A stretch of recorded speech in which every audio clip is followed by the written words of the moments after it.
Hey guys, my name is Mike Lauria, and this is Making the Call, Enhancing Cognition, Critical Thinking, and Decision Making in Resuscitation. So, by way of background, I was actually a pararescueman in the Air Force, so I did combat search and rescue in Iraq and was the primary medic attached to various special operations teams. I left the military in 2011 and went to work as a critical care and flight paramedic for the Dartmouth-Hitchcock helicopter program called DART, and still work there part-time, but my full-time gig is actually as a medical student now, so I'm wrapping up medical school. I have no conflicts of interest, but I am very interested in social media and medicine and free open access medical education. So feel free to follow me on Twitter at Resus Padawan or come to MCRIT and check out some of the posts on human factors and various other research interests of mine. As far as today's, what we're talking about, so key concepts are essentially how we make complex decisions. And I'm going to go over that very briefly, and then fold that into a discussion of how I think we can use that information to enhance the way we think and make decisions.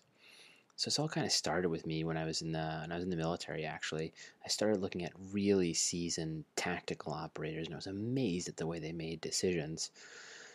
I also, at the same time, kind of noticed that our military medical personnel were essentially kind of thinking the same way. And then when I went to train back stateside and saw the incredible surgeons and emergency physicians and anesthesia providers, intensivists at places like shock trauma or at the University of Alabama, Birmingham, I was just blown away and realized that the way they think about managing patients in these high stress environments is very similar to the way that I saw guys in combat thinking in tactical situations.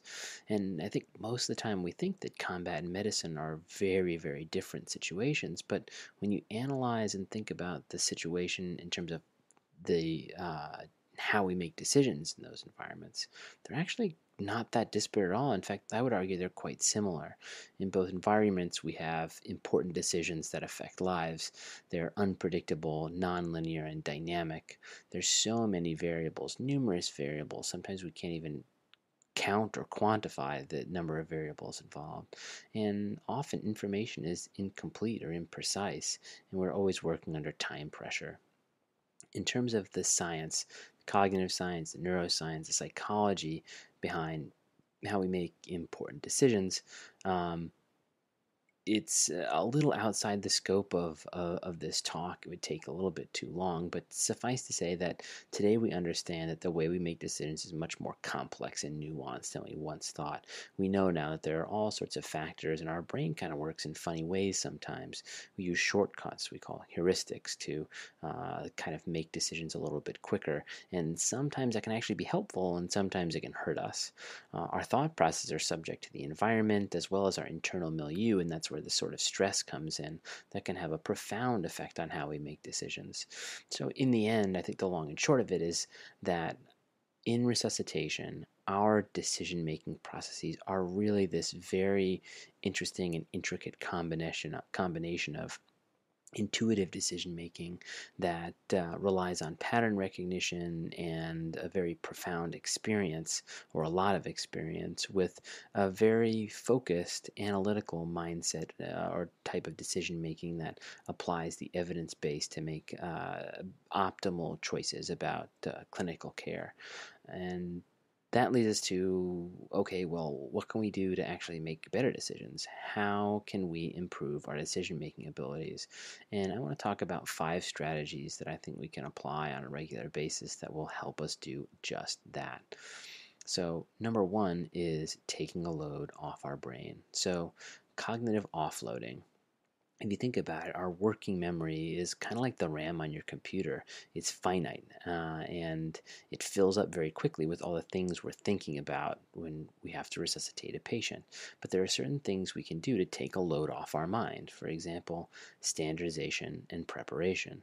So when we take something, for example, like a difficult airway cart, and we make the equipment uniform, the same equipment in the same place on every cart, or we train a procedure to the point where it's muscle memory and it's automatic, both of those techniques, both of those things actually reduce the amount of load on your brain. They reduce the amount that you have to think when you have to, for example, do surgical airway. We can also use checklists. So I won't harp on this too much because I think in the post-checklist manifesto world, checklists are becoming more and more present in essentially every clinical environment throughout the hospital, from the OR to the emergency department, and even in the pre-hospital environment. For example, this is the challenge and response checklist that our friends at Sydney Hems use when they go to RSI a patient. Now, there's the obvious advantage of checklists, which is that it helps us to remember key equipment and prepare things, especially in the event that things don't go as planned and they take a turn for the worse. But they do some other important things. For example, they set the standard for effective and safe communication during resuscitation.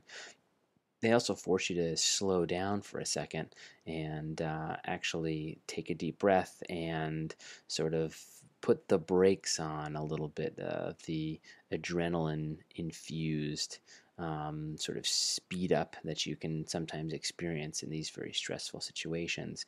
And they're also they're dynamic. It's a living document that captures institutional knowledge and wisdom, which can be very helpful moving forward.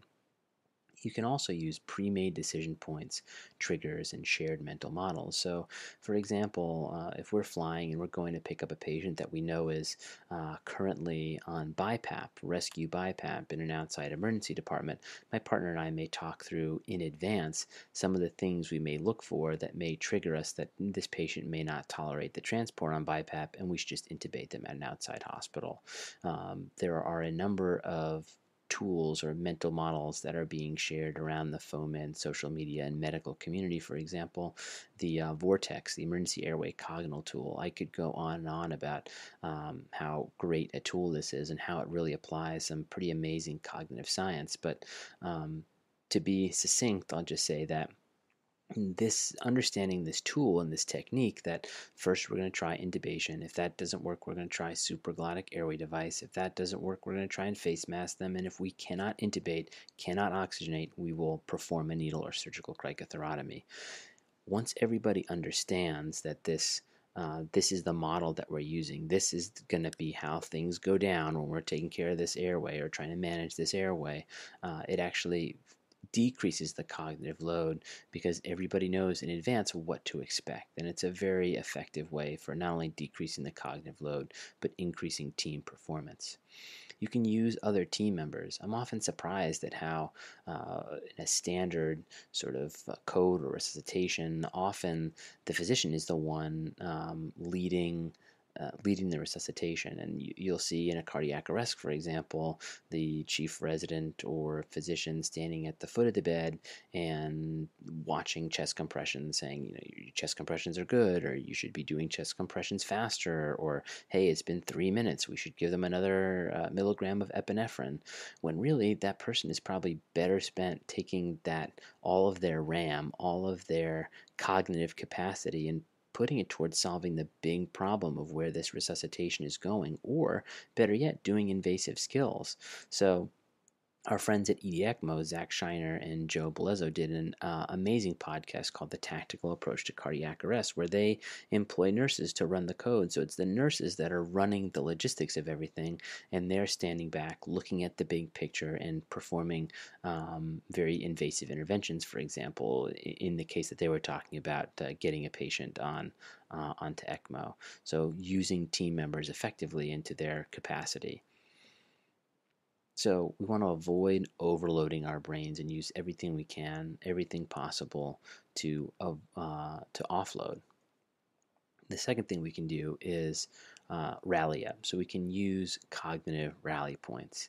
In the military, when we're moving from point A to point B, we use what we call rally points. So these are points along the way that if things go bad, we sort of fall back to these points and use it to collect our thoughts and get together. And that's exactly what I'm suggesting here. We use these rally points to sort of get everybody back on the same page. So the way I might use this, for example, is if we're transporting a very sick patient, you get the helicopter off the ground, now you're in cruise flight, and you stop for a second and review with the crew, okay, this is what we've done so far, this is what I think the next step are in terms of starting another pressor or adding on another antibiotic, giving the patient more fluid or blood or whatever it may be. So it's a point where you kind of get everybody back on the same page. It's also a point where you can get everybody to just relax and take a deep breath. As I mentioned earlier, these situations are fairly stressful, and one of the behaviors that you can adopt is at this rally point taking a nice deep breath in, or in fact using a series of controlled deep breaths, like the technique of box breathing or tactical breathing. And what this does is it essentially kind of pulls the emergency brake on your runaway sympathetic nervous system. It modulates the downstream effect of some of that stress and controls the sympathetic output and modulates the reaction of the hypothalamic pituitary adrenal axis. So when things are starting to get out of control, get to your rally point, take a deep breath, and review, reprioritize, and move on. The next thing is building decision-making power. I call this cognitive building. So one of the ways we can do this is through deliberate practice. And if you want to read more or learn more about deliberate practice, all you have to do is pick up the book Peak by Anders Ericsson, talking about the secrets of expertise in performance. And from my perspective in the military, where I saw this was with some of our snipers. They were some of the most amazing tacticians, and their training, I had a lot of respect for the way they trained. Every time they came to the range, they had a very specific goal, a target they were trying to achieve. They were maximally focused on their training. They were never dilly-dallying or messing around, and they always set the training up so they would receive immediate feedback, both from the people watching them, the people around them, but also receiving the quantitative feedback from their targets, how long it took them to get the shot off, exactly how precise or how accurate their shots were. That was important as well, and they were always pushing themselves outside their comfort zone, always trying to excel and do something a little bit harder. And these are essentially the essential elements of deliberate practice. They would also review their experiences on a regular basis, and I think we should too. They would document and write down exactly what worked and what didn't work, what went well and what went poorly, and always review that as they were moving along. They would get timely expert feedback, so they would seek out the very best people around them, and they would get them to give them feedback on how well they did and things they did wrong. And this is actually one of the fundamental and most interesting elements of some of the cognitive training that's been suggested by Dr. Gary Klein. He's a cognitive psychologist and pioneer in the field of naturalistic decision making. He's published books such as Sources of Power, Streetlights and Shadows, and Seeing What Others Don't. And his technique for improving decision making under stress, called shadow boxing, a large part of that is having experts who have made these decisions before give feedback on why they would have done things differently, and sharing their decision-making processes with people who are perhaps less trained. And finally, I think one way we can combine all this stuff is actually in regular simulation. Now, I think that this has also been reviewed and published on extensively, but I will say this. I think some of the critics of simulation will say that you don't get a lot out of it. You're sticking needles into a plastic mannequin who doesn't really respond and isn't realistic. But although we're developing more realistic mannequins these days, I think to say that, you're kind of throwing the baby out with the bathwater, because simulation provides an amazing opportunity for you to work through some of those decisions and actually go back and improve your decision-making capacity, run through everything over and over again. So pump up your cognitive power and build it up with these various techniques. Inoculating for stress. So this is cognitive tempering. So when we're placed in situations where our perceived demands exceed what we think we're capable of, we begin to experience a stress response.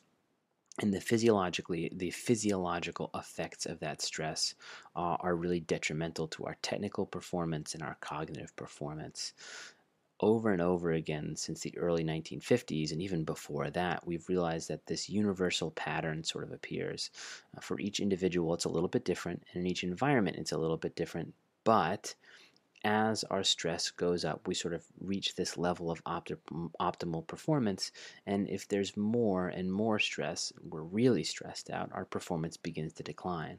Well, thanks to the work of Bruce Siddle, Mike Askin, and guys like Dave Grossman, what we know now is we can actually use training to extend this optimal level of performance. In other words, perform at our best under higher levels of stress. And we called this the rule of 130%. We knew that in combat that our abilities to shoot, move, communicate, provide medical care were going to deteriorate around 20 to 30%.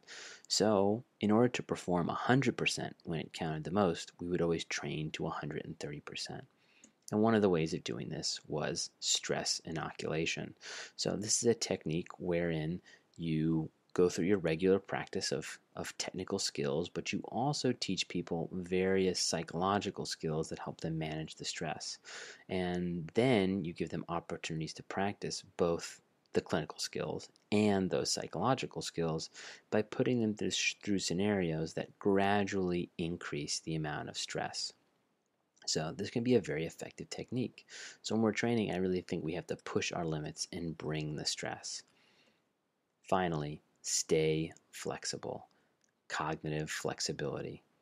Our brain can play funny tricks on us when we're stressed out, and that can be kind of detrimental. You combine that with our inherent sort of cognitive biases, right? There's a variety of these that lead us to have our decision making altered, usually in some not so great ways. Some of these biases that exist, like confidence bias, sunk cost bias, confirmation bias, the recency effect, egocentrism, post hoc ergo propter hoc, all cognitive biases, all traps that we can fall into, essentially. And we have to be very careful, and we have to avoid these cognitive traps. So a kind of classic example is showing people these three arrows really quickly and saying, hey, which one looks the longest to you? Which flat bar looks the longest to you? Inevitably, if people don't stop and analyze the situation, they say, hey, that one in the middle really looks the longest to me, when in fact, they're all the same. So our inability to just stop for a second, think, and analyze a situation leads us down the wrong path, and we make the wrong choice. So we have to acknowledge these biases, acknowledge we can make mistakes, and the way we can fix that is essentially asking disconfirming questions, always asking yourself, am I falling into one of these traps? Am I making the wrong decision? Have I forgotten something? Reviewing your individual practice to see if you tend to make mistakes. At the end of a shift, if you're really tired, do you tend to fall victim to the recency effect or anchoring bias? And then taking steps to avoid falling into that trap. Finally, we can engage in effective team dynamics by asking other teammates, hey, do you guys think we're missing anything? Do you think we're barking up the wrong tree here? Is there some sign or symptom or piece of the history that I'm not picking up on? And that can be a very effective way to avoid some of these cognitive traps. So stay flexible and avoid those cognitive traps. Finally, I have to say there's some limitations to what I'm suggesting. First of all, there's a lack of evidence. I haven't actually performed an RCT to apply these 5 things, although there's evidence to support them individually in what I've said. I haven't actually put them together to show a benefit outcome. The cognitive science is still evolving, so there's a good chance that years from now we'll realize that some of this stuff some of these ideas need to be changed a little bit. And these are suggestions must be adapted to your individual program or environment. They won't all work in every single environment as I've sort of rolled them out, but you can adapt them and use them effectively. You have to have buy-in. If people aren't interested in improving or getting any better, then it's really hard to get them to apply this stuff. And finally, what about decision making in teams or larger groups? We've talked about how individually I think we can perform better, but what about if we were looking at larger teams? that still has yet to be explored. So remember, decisions are made using analysis and intuition. We can enhance our cognitive capabilities by employing these 5 strategies. Take a load off, rally up, build your cognitive power, inoculate for stress, and stay flexible. Thank you guys very much. I appreciate the opportunity to have recorded this and be speaking at your conference today. Feel free to contact me if you have any questions. Thanks again. Take care. Bye-bye.